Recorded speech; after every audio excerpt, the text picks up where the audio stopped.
João, capítulo 16. Eu quero ler com vocês os primeiros 15 versículos, tá bom? João 16, versículo 1, a palavra diz assim: o próprio Jesus diz: eu tenho-vos dito estas coisas, para que vocês não se escandalizem. Eles vos expulsarão das suas sinagogas, mas vem a hora em que todo o que vos matar julgará com isso estar dando culto a Deus. Isso farão porque não conhecem o Pai e não conhecem a mim. Ora, estas coisas eu tenho dito, para que quando essa hora chegar, vos lembreis de que eu vos disse. Eu não disse desde o princípio, porque eu estava convosco. Mas agora eu vou para junto daquele que me enviou, e nenhum de vós me pergunta: para onde vais? Pelo contrário, porque eu vos tenho dito estas coisas, a tristeza encheu o vosso coração. Mas eu vos digo a verdade, é necessário que eu vá, porque se eu não for, o Consolador não virá para vocês. Se porém eu for, eu o enviarei. E quando ele vier, ele convencerá o mundo do pecado, da justiça e do juízo. Do pecado, porque não creem em mim. Da justiça, porque vou para o Pai, e não mais me vereis. E do juízo, porque o príncipe deste mundo já está julgado. Eu tenho ainda muito o que dizer, mas vós não o podeis suportar ainda. Mas quando vier o Espírito da verdade, ele vos guiará a toda a verdade, porque não falará por si mesmo, mas ele vai dizer tudo o que tiver ouvido, e ele vai anunciar as coisas que ainda acontecerão. Ele me glorificará, porque há de receber daquilo que é meu, e assim há de anunciar. Tudo quanto o Pai tem é meu, e é por isso que eu vos disse, que há de anunciar, há de receber daquilo que é meu, e assim há de anunciar. Irmãos, nesse tempo, eu creio que nós temos uma oportunidade de entender um pouquinho sobre a maneira como Jesus descreve a pessoa e o ministério do Espírito Santo. Longe de mim, queridos, querer trazer para cá temas de discussão ou emitir opinião sobre o que grupo A ou B pensa a respeito do Espírito. Não é a minha iniciativa, até porque o Espírito Santo de Deus, ele está no meio da igreja de Deus, e onde há alguém que confessa Jesus, o Espírito Santo está nessa vida com toda certeza. Mas é muito interessante quando nós lemos essa passagem, que Jesus Cristo, ele diz assim: enquanto eu estou no mundo, enquanto eu estou presente, o Espírito Santo não está presente. Enquanto eu estiver aqui desempenhando o meu ministério, desempenhando o meu papel de ensino, o Espírito ainda não está entre vós, mas quando eu partir, aí sim o Espírito Santo virá. Irmãos, eu abro aqui um parêntese para dizer o seguinte: o Espírito Santo que hoje tanto se fala, esse Espírito que nós mencionamos e que é tanto buscado quando nós queremos a plenitude do Espírito, ele nos tempos anteriores de Jesus, ele não estava sobre todos aqueles que eram povo de Deus. Certamente, algumas pessoas recebiam o Espírito Santo por um tempo limitado para cumprir um propósito específico.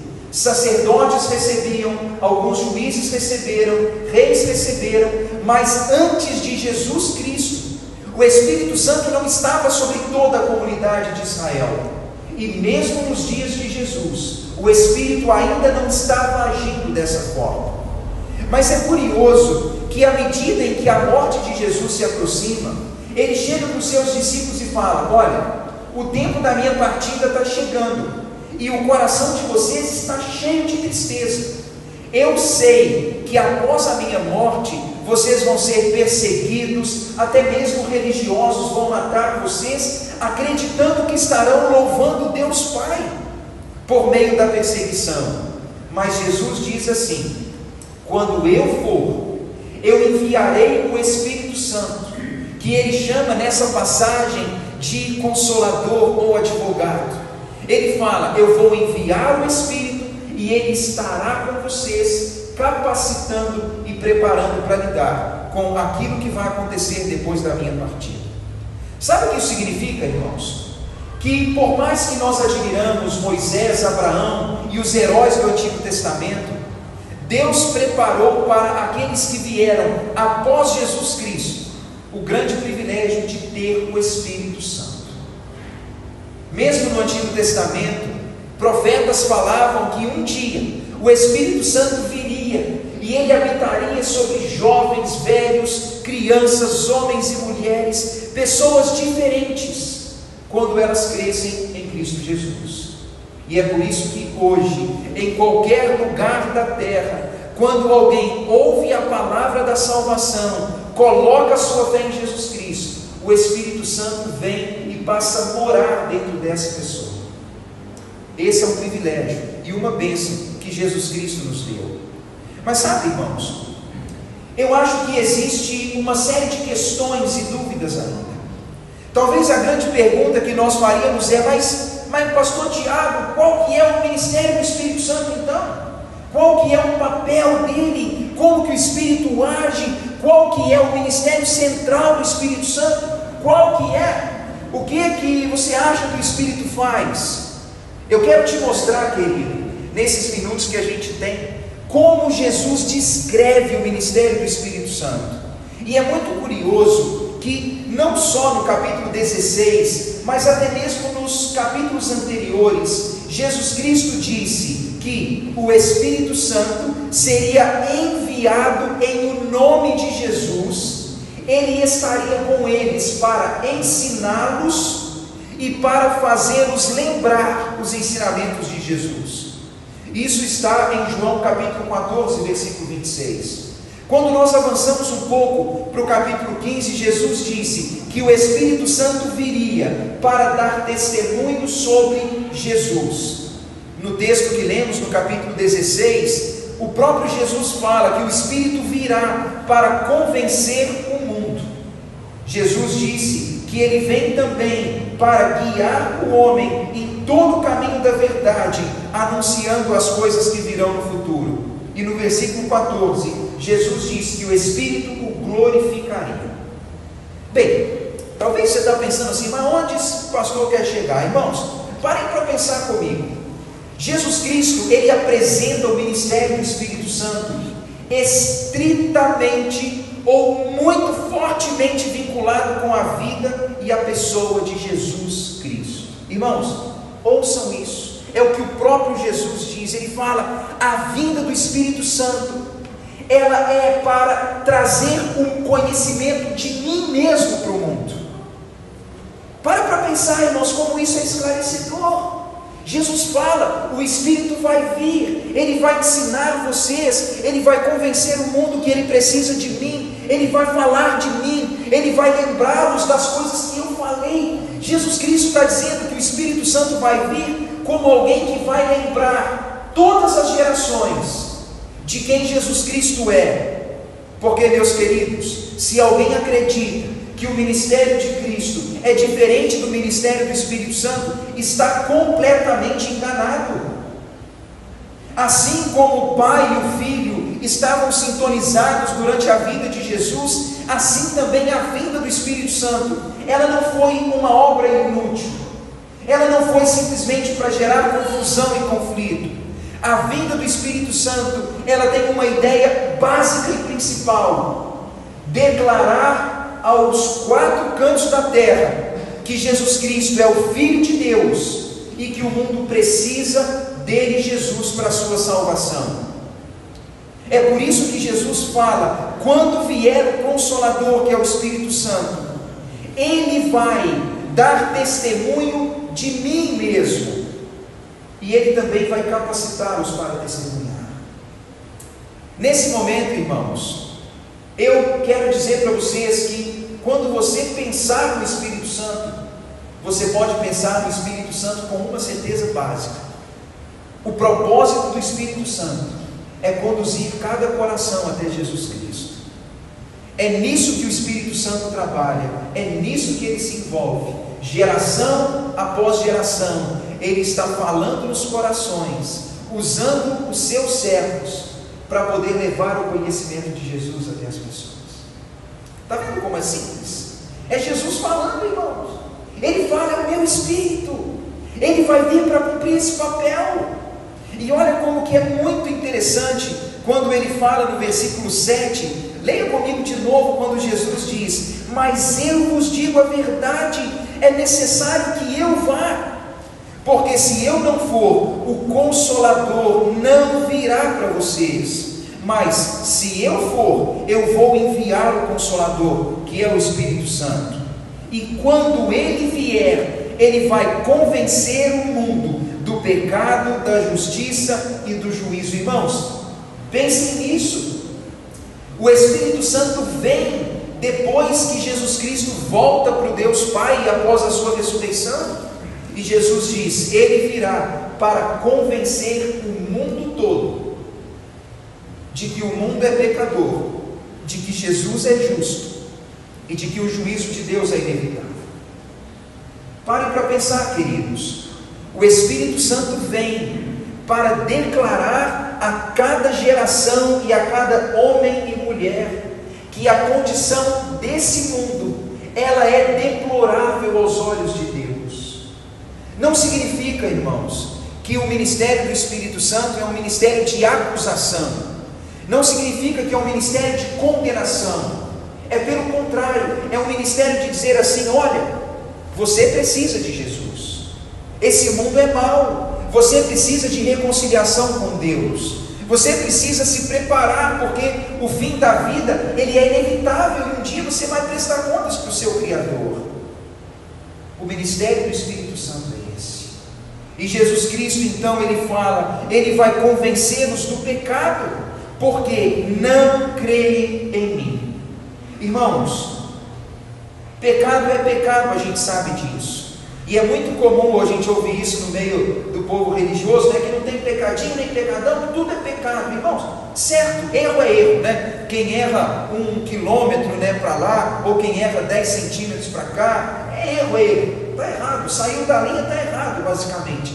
Mas não há nenhum pecado tão perigoso, tão desastroso, como o pecado da incredulidade na pessoa de Jesus.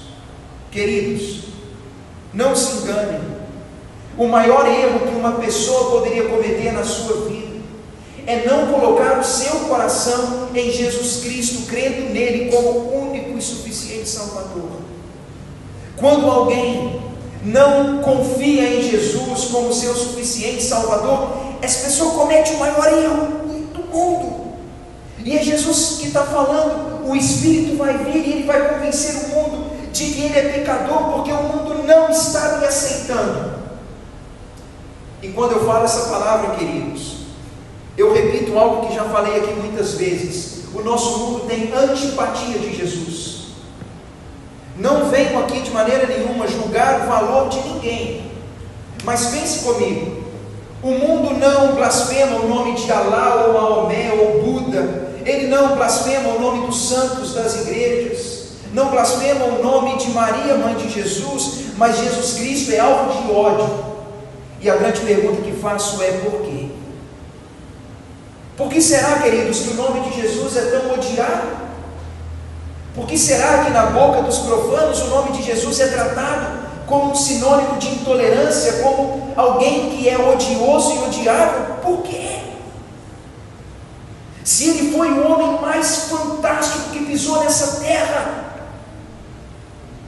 se ele teve coragem de colocar a mão no leproso, se ele se importava com pobre, viúva, com os endemoniados, se ele nem mesmo acusou uma mulher flagrada em adultério, por que as pessoas odeiam tanto Jesus?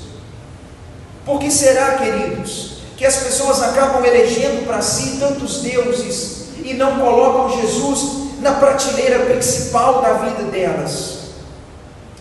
Sabe por quê? Quando a incredulidade penetra o coração, queridos, aí há um grande erro. Essa não é a palavra do pastor Tiago, não é a palavra dessa igreja.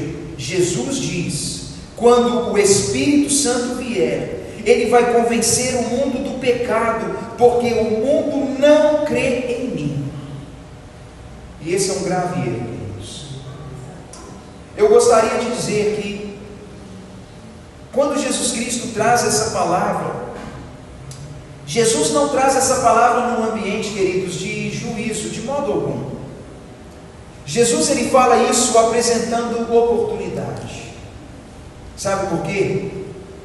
Enquanto eu e você pisamos nessa terra, enquanto nós vivemos na longa vida que imaginamos que o nosso Deus vai nos dar, todos os dias, nós temos uma oportunidade de conhecer mais de Jesus e de dizer: Jesus, eu não sou perfeito, eu jamais vou ser perfeito, mas eu aprendi que o Senhor é o Filho de Deus, e que aquela morte lá na cruz não foi um acidente do Império Romano, ou a inveja dos escribas e fariseus, não. Eu sei que o Senhor estava lá por causa de me amar, e apesar das minhas imperfeições, eu quero declarar que eu acredito no que o Senhor fez. Jesus não está condenando ninguém, irmãos, porque enquanto nós vivemos, temos a oportunidade de crer. No versículo 10, Cristo disse: quando o Espírito vier, Ele vai convencer o mundo da justiça, porque eu vou para junto do Pai, e vocês não vão me ver mais. Sabe que uma coisa, irmãos, muito interessante, é que ao falar essa palavra, Jesus Cristo estava sendo alvo de muita discórdia, sabe? As pessoas pensavam assim: ei, quem é esse cara aí? Filho de carpinteiro, lá de Nazaré. Nazaré é uma cidade insignificante, né? Nazaré era um povoadozinho pobre, que não tinha nenhuma glória, e eles pensam: quem que é esse homem lá daquela região de pescadores? Quem que ele acha que é? Irmãos, o tempo todo Jesus estava sendo alvo de críticas e de descrédito. Mas sabe de uma coisa? Aquele homem em quem muitos não acreditaram, ele não apenas operou milagres por onde passou, mas aquele homem que morreu naquela cruz, 3 dias depois, enterrado num buraco com uma pedra de uns 500 quilos, ele saiu daquele lugar, e o povo viu, e aquele homem foi elevado às alturas aos olhos de todo mundo. A ressurreição de Cristo e a ida de Cristo para junto do Deus Pai, é como se Ele estivesse gritando assim: eu sou o verdadeiro, eu não sou falso não. Vocês que me odeiam podem olhar para mim, a minha ressurreição é a prova de que aquilo que eu disse é verdade. Se Jesus não tivesse ressuscitado, irmãos, Ele teria sido apenas mais um profeta que disse e nada se cumpriu. Mas a ressurreição de Jesus é um grito de que Ele é verdadeiro e que Ele é justo, apesar da incredulidade das pessoas. Aquele homem, irmãos, ele não subiu aos céus de maneira secreta. Os olhos humanos viram, e mesmo aqueles que odiavam Jesus contemplaram Ele com os próprios olhos e tiveram que admitir que Ele não era falso e nem mentiroso. Ele é justo. Eu creio, irmãos, que nós podemos ter profundo orgulho de Jesus Cristo, não só porque Ele foi o homem mais sensacional que viveu nessa terra, o mais amoroso que viveu, mas acima de tudo Ele é verdadeiro em cada coisa que disse, e a sua ressurreição prova isso. Mas Ele diz por fim: quando o Espírito vier, quando o Consolador vier, Ele vai convencer o mundo do juízo, porque o príncipe desse mundo já está julgado. Jesus sabe, irmãos, que esse mundo tem um príncipe.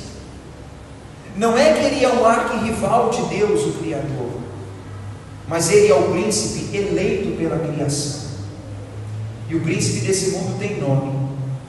O nome dele é Diabo, o nome dele é Satanás, o nome dele é o inimigo de Deus, aquele que se opõe a Deus e a tudo que é de Deus. E Jesus Cristo declara que ele já é derrotado e fracassado. O juízo dele é inevitável.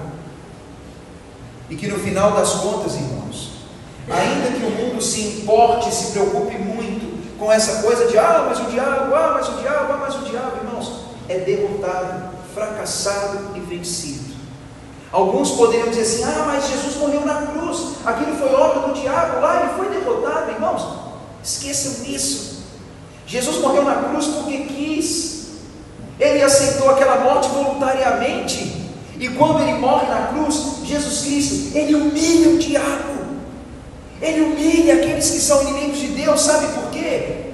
Eu poderia ler para você algumas passagens, mas vou fazer menção apenas. Ouça o que diz o livro de Hebreus capítulo 2, quando fala assim, que Jesus Cristo, Ele se fez carne e sangue como nós, para que sendo igual a nós, Ele destruísse aquele que é o inimigo de Deus e o inimigo de vocês também, porque o diabo não quer o bem de ninguém. E Ele, que é aquele que tem trazido o pavor da morte, Ele agora mais já não tem o seu papel, Ele agora já foi tirado dessa posição. Sabe o que o texto bíblico diz? Que o diabo trabalha plantando morte, destruição, caos e ruína, e consequentemente morte eterna. Mas que a morte do Cristo na cruz do Calvário anula e destrói o ministério e a ação do diabo. Sabe de uma coisa, irmãos? Aquele texto diz que o diabo tem o poder da morte. Você fala, mas como assim? Deus não é todo poderoso e criador? Como que Ele deu ao diabo o poder da morte? O diabo é o tentador. É curioso que a Bíblia diz que ele é o sedutor dos homens. Ele é quem planta as ideias falsas. Ele é quem estimula o erro. Ele é quem está por trás dos criadores de coisas bizarras. Como se ele estivesse incentivando todo mundo a ir para o caminho errado. Só que ele não é apenas o tentador. Ele é também o acusador. Porque depois que ele seduz e leva alguém para uma situação de desobediência a Deus, ele acusa. Aí sabe o que acontece? Uma geração de pessoas derrotadas, aflitas, frustradas, se sentindo culpadas com medo da morte e da condenação. Porque o mesmo que seduz ao erro é aquele que aponta o dedo e diz: você é culpado, você vai morrer. E quando fala morte, irmãos, não é apenas morte física ou espiritual propriamente, mas é ruína, vazio, caos, desorientação e desordem. É isso que o diabo faz. Mas ele foi vencido. O juízo dele é inevitável.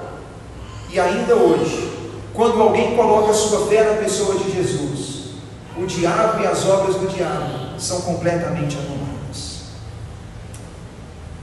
Podem compreender, irmãos, qual é o ministério do Espírito Santo? O ministério do Espírito Santo é completamente vinculado com a pessoa de Jesus. Não é separado. Não é que a minha igreja inventa qual é o papel do Espírito e outra inventa qual é o papel do Espírito, irmãos, não.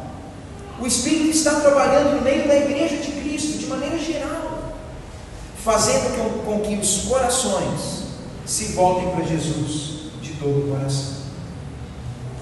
E nessa noite, eu quero concluir essa reflexão que é breve, afirmando, queridos, para vocês a seguinte palavra: acredite de coração que ainda hoje o Espírito Santo está falando aos corações das pessoas, lembrando elas de quem é Jesus, lembrando as pessoas de o que é que vem pela frente e convidando cada um a reconhecer o seu pecado, a justiça de Cristo e o juízo que é inevitável. E a pergunta que eu faria é: se o Espírito Santo bate no seu coração, te convencendo ou te acusando, será que você poderia ouvir a voz do Espírito? Será que você poderia dizer: olha, eu tenho sentido no meu coração incomodado com uma série de coisas? Quem sabe é o Espírito Santo de Deus falando no seu coração. Ouça a voz do Espírito. É tempo de oportunidade. É tempo de oportunidade, queridos. Jesus não nos traz uma mensagem de condenação, é uma mensagem de convite. Mas o fim da jornada humana, certamente, é um comparecimento diante do nosso Criador, e ali o juízo é inevitável. Eu quero nessa hora encorajá-los nisso. O Espírito Santo está chamando pessoas a ir a Jesus Cristo. O Espírito Santo está convidando pessoas. Se Ele te toca no coração, ouça a voz do Espírito. Vamos falar com Deus, Pai. É uma reflexão simples, em uma palavra que é maravilhosa, Senhor. Há tantos detalhes e tantas coisas que nós poderíamos procurar e trazer para nós que nós nem fizemos, mas Deus, eu quero nesse exato momento, Pai, suplicar ao Senhor que o Espírito Santo trabalhe e fale a cada coração da maneira específica. Eu não tenho a menor dúvida, Pai, que entre os 7 bilhões de pessoas que andam por essa terra, existe profunda ignorância a respeito de Jesus na maior parte. Eu sei que as pessoas enganadas pelo endurecimento do erro, da desorientação, andam por aí, Pai, batendo cabeça, sem procurar solução definitiva. Mas Espírito Santo, continua falando em cada coração, tocando em cada coração. Eu sei que o ministério do Senhor, ele é um ministério que vai durar, ó Pai, por toda a vida de cada homem e mulher que anda por essa terra. E Deus amado, eu te peço, continua trabalhando, mesmo onde há dureza e cegueira. E Deus amado, o desejo que temos é de ver mais e mais pessoas conhecendo aquele Jesus perfeito e amoroso, que salva a nossa alma e nos dá uma nova vida. Eu gostaria, Pai, de ver essa mensagem chegando na minha família, nos amigos e conhecidos, naqueles familiares, amigos e conhecidos desses irmãos que estão aqui. Ó Pai, quantos de nós olhamos para a nossa própria vida e lamentamos que há tantas pessoas ignorando a pessoa de Jesus? Pai, abre os olhos dessas pessoas, Senhor. Talvez nós, em nossa tentativa humana e limitada, nós não conseguimos mostrar para eles o erro que cometem em rejeitar o Teu Filho. Mas Espírito Santo, trabalha nesses corações, usa circunstâncias da vida, Pai, circunstâncias boas, adversas, usa outras pessoas, o que quer que for, Pai, para que cada pessoa seja confrontada com a necessidade que tem de Jesus. E eu gostaria, Pai, de ver ainda ao longo da vida que o Senhor deu para nós, pessoas se humilhando e confessando fé na pessoa de Jesus unicamente. Eu oro, Pai, te dando graças por essa palavra que Jesus nos trouxe, te rendo graças porque não é a invenção de um homem, mas é uma palavra que tem transformado vidas. E esse, Pai, é o desejo que a gente ainda tem para tantos outros ao redor dessa terra. Eu glorifico o Teu nome, Pai, e ofereço essa oração em nome de Jesus. Amém.